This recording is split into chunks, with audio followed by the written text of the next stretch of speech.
एक मौलाना ने एक मदरसा में ऐसा किया तकरीर जिनको सुनकर बच्चे और बूढ़े नौजवानों के आंखों में आ गए आंसू। जी हाँ, बात कर रहे हैं पूर्वी चंपारण के पताही प्रखंड के मोहम्मदी गांव में। ऐसे तो भारत में कई मदरसा है, लेकिन इस मदरसा इतना खास क्यों है? कहा जा रहा है कि इस मदरसा में जो भी बच्चे और बच्चियां पढ़ते हैं वो कामयाब होकर निकलते हैं।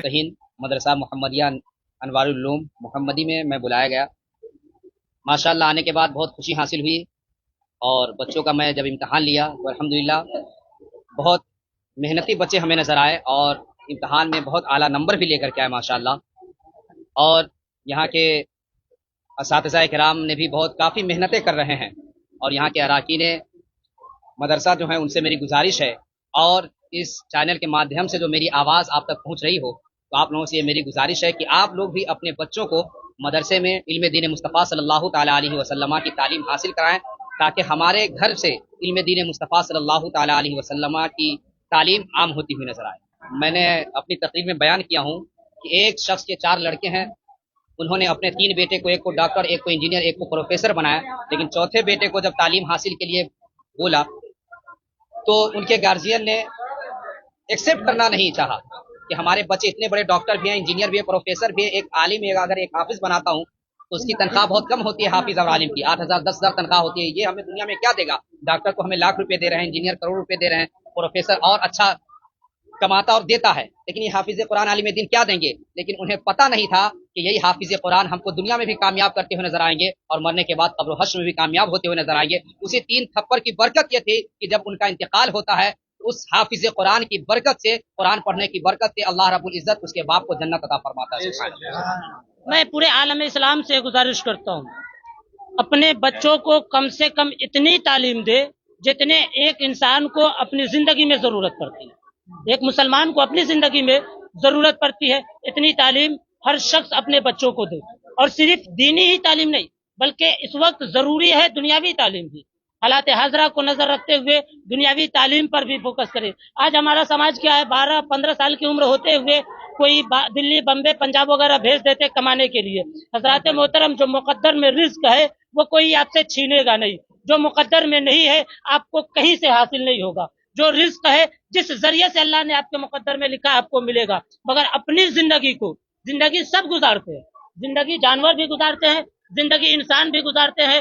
मैं ये कहूंगा, अल्लाह ने अगर अशरफुल मखलूकात बनाया है, तमाम मखलूकों का सरदार बनाया है, तो हम सरदारी का सबूत पेश करें कि हम जिंदगी जीने का तरीका सीखे। और जिंदगी जीने का तरीका हमें इल्म हासिल से मिलता है। इल्म हासिल करने से, वो दुनियावी इल्म हो या दीनी इल्म हो, दोनों इल्म जरूरी है, दोनों इल्म जरूरी है। आलम इस्लाम को मैं ये गुजारिश करूंगा, एक वक्त का कम खाना पड़ जाए मगर बच्चों को तालीम दे, और तालीम ऐसे दे कि आपके दुनिया को भी संवारे, आपकी आखिरत को भी संवारे। इल्मे दीन अगर आप सिखाएंगे तो आपको यहाँ भी इज्जत देंगे, मरने के बाद अल्लाह की बारगाह में आपकी मग़फ़िरत करवाएंगे।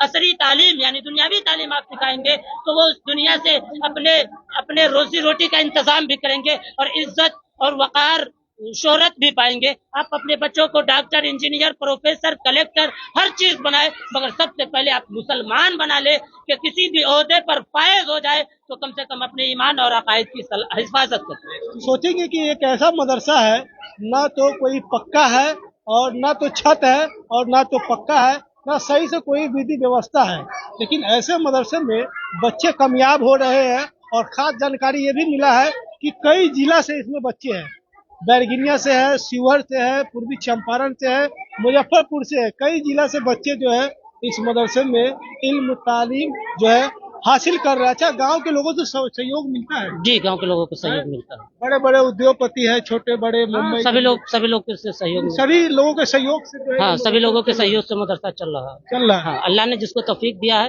अल्हम्दुलिल्लाह सारे लोग इसमें सहयोग है। ये गांव छोटा सा है, गरीब लोगों की बस्ती है, लेकिन सभी के सहयोग से चलता है। बहुत सारे लोग बहुत मेहनत करते हैं। इस मदरसे के बारे में लगभग पूरे चंपारण में इस मदरसे का चर्चा है। तब जो है आज ऐसे सैकड़ों बच्चों को जो है मेडल, पुरस्कार जो है पहना कर इन लोगों के हौसलों को जो है और बढ़ाया जा रहा है। और भारी संख्या में बच्चियां भी है, बच्चियां को भी जो है मेडल, पुरस्कार जो है दिया गया है। तो आप समझ सकते हैं। मोहम्मद रेहान आलम। में दाखिल होने से पहले की क्या दुआ है?